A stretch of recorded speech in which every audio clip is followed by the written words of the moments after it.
BNP chairperson Begum Khaleda Zia সম্পর্কে আমরা যতটুকু জানি, মানে আজকেও ওনার অবস্থান প্রায় আগের মতোই স্থিতিশীল অনেকটা। তো আমরা রাত 10টার দিকে যে খবরটি পেয়েছিলাম সেটা হলো যে ওনার যে সিটি স্ক্যান করা হয়েছিল সেই সিটি স্ক্যানটা ভালো, হ্যাঁ, এটা স্বাভাবিক। তো সেক্ষেত্রে মেডিকেল বোর্ডও রাত 9টায় বসার কথা। তো মেডিকেল বোর্ডের বৈঠকে ডাক্তার জোবাইদা রহমানও অংশ নেবেন। তো মেডিকেল বোর্ডের বৈঠক সম্পর্কে এখনও কোনো আপডেট এখনও জানানো হয়নি। তো সেক্ষেত্রে আমরা যতটুকু জানি ওনার মানে অবস্থা মিডিয়া সেলের মাধ্যমে যতটুকু মানে স্বাভাবিকের কথা বলা হয়েছে সেটাই আছে। এদিকে আরেকটি খবর আসছে, সেটা হলো যে ওনাকে যে লন্ডন নেওয়ার জন্য যে আর অ্যাম্বুলেন্সের কথা বলা হচ্ছিল সেটা আগামী মঙ্গলবার সকাল 8টায় ঢাকা এয়ারপোর্টে নামার অনুমতি পেয়েছে। তো সেক্ষেত্রে খালেদা জিয়াকে লন্ডনে নেওয়ার যে প্রস্তুতি সেটাও আছে। এইদিকে তার মানে ডাক্তাররা ক্লিয়ারেন্স না দেওয়া পর্যন্ত, মেডিকেল বোর্ড ক্লিয়ারেন্স না দেওয়া পর্যন্ত তার জার্নিংয়ের যে দখলটি, সে দখলটি কাটানোর মতো তার ফিজিক্যাল ফিটনেসটা যদি না থাকে তাহলে ডাক্তার অনুমতি দিবেন না। তবে এদিকে আমরা আরেকটি মানে বিশ্বস্ত একটা সূত্রে জানতে পারলাম যে বেগম খালেদা জিয়া বিদেশে চিকিৎসা নেওয়ার ব্যাপারে খুব একটা আগ্রহী নন। তো সেক্ষেত্রে এই আগ্রহী নন, তারপরেও যেহেতু আগে আগ্রহী ছিলেন না, আগেও আগ্রহী, মানে খুব একটা উনি দেশে চিকিৎসাটা নিয়ে নেওয়ার পক্ষে এখন, এবং বিশেষ করে যে লম্বা জার্নিং, এই জার্নিংয়েটা একটু রিস্ক ওনার জন্য। তো উনি নিজে, আমি যতটুকু আমরা বিশ্বস্ত সূত্রে জানতে পারলাম, উনি একটু না যাওয়ার ব্যাপারে ওনার একটু আগ্রহ আছে। তো তারপরে মেডিকেল বোর্ড সাজেস্টগুলো তো অবশ্যই ওনাকে নিয়ে যাবে। তো এখনও পর্যন্ত মেডিকেল বোর্ড, আজকে রাতের যে মেডিকেল বোর্ড, সেই মেডিকেল বোর্ড এখনও পর্যন্ত কোনো মানে আপডেট দেননি। তো আপডেট দিলে জানা যাবে ওনাকে লন্ডনে নেওয়ার মতো উনি উপযুক্ত কিনা।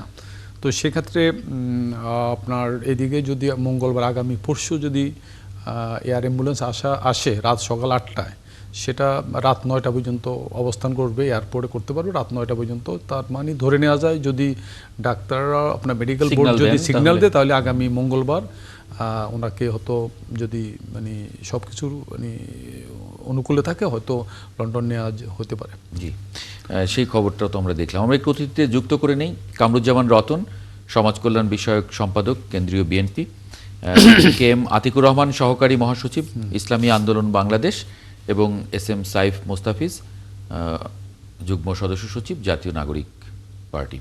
আপনাদের স্বাগত জানাচ্ছি একাত্তর জার্নালে। আমরা যে নিয়ে আসলে শুরু করেছি, এটি বেগম খালেদা জিয়ার স্বাস্থ্য বিষয়ক একটা ছোট্ট আপডেট আমরা আসলে জেনে নিলাম। আমাদের মূল আলোচনার বিষয় যে আজকে অনেকগুলো পত্রিকা জোট রিলেটেড অনেকগুলো খবর দিয়েছে। বিশেষ করে সবচেয়ে বড় আপডেট হচ্ছে এনসিপি আজকে জোটের ঘোষণা দিয়েছে এবি পার্টির সঙ্গে এবং রাষ্ট্র সংস্কার আন্দোলনের সঙ্গে। একটু এস এম সাইফ মোস্তাফিজ, আপনাদেরকে অভিনন্দন, আপনারা জোটে যুক্ত হয়েছেন শেষ পর্যন্ত। কি পরিকল্পনা করেছেন জোট নিয়ে? এই যারা এখন জোটে যুক্ত হলেন, আপনারাই কি আছেন নাকি জোটের পরিধি বাড়ানোর আলোচনাও এর মধ্যে চলছে? ধন্যবাদ আপনাকে। আমার সহযোগী যারা আছেন এবং যারা দেখছেন টিভি পর্দায় তাদেরকে শুভেচ্ছা জানাচ্ছি। দেখুন, আসলে একটি ঐতিহাসিক একটি দিন আজকে আমরা পার করলাম। বিশেষ করে আমরা আমাদের রাজনীতির শুরু থেকে আমরা বলছি যে আমরা আসলে একটা পরিবর্তনের রাজনীতি করতে চাই, এবং আমরা যে সংস্কারটা চাচ্ছি, সিস্টেমেটিক পরিবর্তনটা চাচ্ছি, সেই লক্ষ্যে আসলে আমাদের রাজনীতির জায়গা পরিধি আমরা সামনের দিকে এগিয়ে নিয়ে যাচ্ছি। এবং এই লড়াইয়ে আসলে আমরা দেখতে পেয়েছি যে রাষ্ট্র সংস্কার আন্দোলন এবং এবি পার্টির মতো আরো অনেকগুলো রাজনৈতিক দল আছে যারা আসলে সমানভাবে সেই চিন্তার জায়গাটায় লাইন আছে, এবং আমরা ঐক্যমত্য কমিশনে দেখেছি। তো সেই জায়গা থেকে অনেকদিন ধরে আলাপ আলোচনা হচ্ছিল, এবং অবশেষে আমরা তিনটি দল আসলে একসাথে একটি ঐক্যজোট করতে পেরেছি। আমরা যেটির নাম দিয়েছি গণতান্ত্রিক সংস্কার জোট। এবং আজকে আমরা এটিও উল্লেখ করেছি যে এই আলোচনাটি আসলে সামনের দিকে আরো চলমান থাকবে, এবং আমরা আশা করছি আরো কিছু রাজনৈতিক দল যারা আসলে মানে সংস্কার এবং বিচার প্রশ্নে, বাংলাদেশ প্রশ্নে যারা আসলে নতুন রাজনীতিটা আসলে করতে চায়, সেই লক্ষ্যের কিছু রাজনৈতিক দল আমাদের সাথে অংশ নেবেন এই জোটে। আচ্ছা, আপনাদের এই জোটটা কি আসলে ভোটের জোট, নাকি আপনারা যেটা একটা রাজনৈতিক জোট হিসাবে একটা স্থায়ী জোটের দিকেই যাচ্ছেন? মানে এটার পরিধিটা কি আসলে? এটার পরিধিটা মূলত আমরা যে পরিবর্তনের কথা বলছি, যে সংস্কারের কথা বলছি, বিচারের কথা বলছি, সেই প্রসঙ্গে জোটটি করা। তবে এটা তো অবশ্যই ইলেকশনের আগে ইলেকশনের একটা সমঝোতার জায়গাটাও থাকবে। সেটা এখনো আমরা পরিষ্কার করে বলতে পারছি না, কারণ এটা নিয়ে এখনো আলাপ আলোচনা চলছে। আমরা ইন্ডিভিজুয়াল রাজনৈতিক দল হিসেবে 300 আসনের জন্যই আমরা প্রার্থীর তালিকা চূড়ান্ত করছি। আশা করছি আগামীকালকে আমাদের সম্ভাব্য 100 জনের প্রার্থী তালিকা হয়তো আমরা ঘোষণা করতে পারবো, এবং পর্যায়ক্রমে এটি 300 আসনের দিকে যাবে। এবং অন্যান্য যেসব রাজনৈতিক দলগুলো আছে তারাও ইন্ডিভিজুয়ালি আসলে সেই দলগুলোর সক্ষমতা অনুযায়ী তারা তাদের সেই প্রিপারেশনটা নিচ্ছে। মোটা দাগে এটা মূলত আসলে আমাদের বৃহত্তর স্বার্থে বাংলাদেশের যে পরিবর্তন সংস্কার, সেটার জন্য এই জোটটা করা হয়েছে। তবে আসলে এই জোটের ক্ষেত্রে সামনের দিনে নির্বাচন প্রসঙ্গে কিছু আসনের ক্ষেত্রে হয়তো বা একটা সমঝোতার জায়গা তৈরি হতে পারে একে অপরের প্রতি, সেটা এখনই আসলে ক্লিয়ার করে বলা যাচ্ছে না। আপনারা বলেছেন যে একক দলীয় প্রতীকে একটা দলীয় প্রতীকে এই জোট থেকে নির্বাচনের একটা বক্তব্য রেখেছেন। সেটা আসলে কিভাবে সম্ভব? আরপি অনুযায়ী তো যার যার দলীয় প্রতীকে নির্বাচন করতে হবে। এটা একটা আমাদের ধরেন একটা অভিপ্রায়ের জায়গা, এটা প্রোগ্রামে উল্লেখ করা হয়েছে। আমরা মনে করি যে রাজনৈতিক দলগুলোর স্বতন্ত্র জায়গা থেকে আসলে উচিত নিজস্ব মার্কাতেই ইলেকশন করা। তবে যদি আসলে মতামতের জায়গা বা মোটামুটি কার্যক্রমের জায়গাও এক হয়ে যায়, সেক্ষেত্রে একটি বৃহৎ রাজনৈতিক দল হয়ে একটি রাজনৈতিক দলের আন্ডারে এসে আসলে রাজনীতিটা করাও যেতে পারে। সেটা ভবিষ্যতের দিকে আমরা রেখে দিচ্ছি। না মানে এই প্রক্রিয়াটা কিরকম, মানে আপনারা কি এই 3 দল তখন এক দল হয়ে নির্বাচন করবেন, না মানে সিস্টেমটার কিরকম? এটা একটা প্রক্রিয়া, সেটা হতে পারে, মানে এটা যে আমি বলছি যে এটা হবে বা এই প্রক্রিয়া প্রসঙ্গে আসলে এই কথাটি বলা হয়েছে তা কিন্তু নয়। কিন্তু আমি ব্যক্তিগত যেটা আমার মতামত, সেটা যদি আসলে আমরা সার্বিক দিক দিয়ে একরকম চিন্তা করতে পারি, সেই জায়গা থেকে তো একটি রাজনৈতিক দলও একসাথে হতে পারে। তো সেক্ষেত্রে তখন তো মার্কার ইস্যুটা থাকবে না।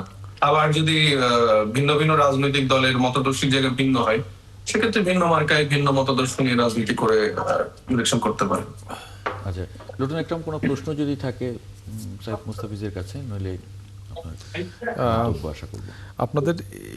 আপনাদের এই জোট মানে শেষ পর্যন্ত কি জামাত অথবা বিএনপির সঙ্গে কি আসন সমঝোতা কি হওয়ার সম্ভাবনা আছে কি? না, সেটার সম্ভাবনা নেই।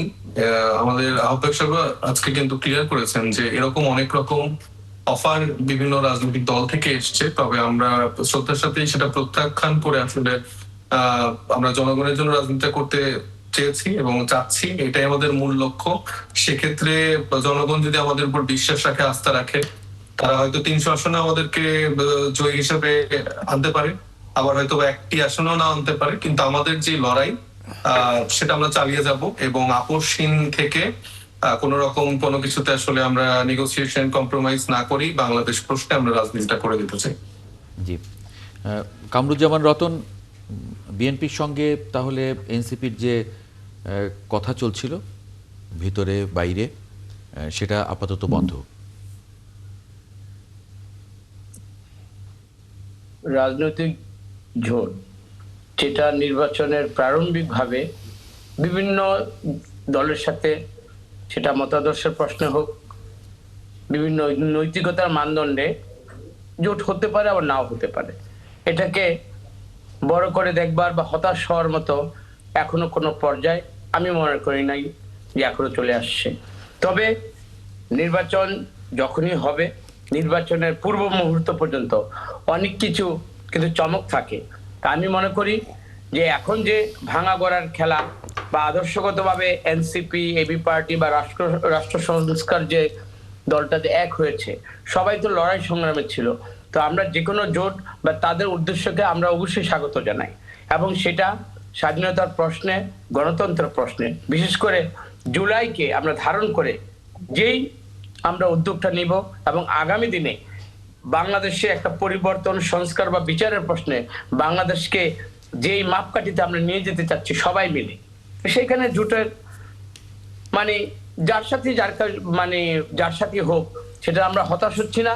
সর্বোপরি মানুষ যার উপর আস্থা। তবে আমি এই মুস্তাফিজ ভাইকে আমি একটা ব্যাপারে স্বাগত জানাই, যে ওনাদের যে মানসিকতা এবং দৃঢ়তা, সেটা কি যে আমরা 300 সিটও জিততে পারি, আবার একটা তো না জিততে পারি।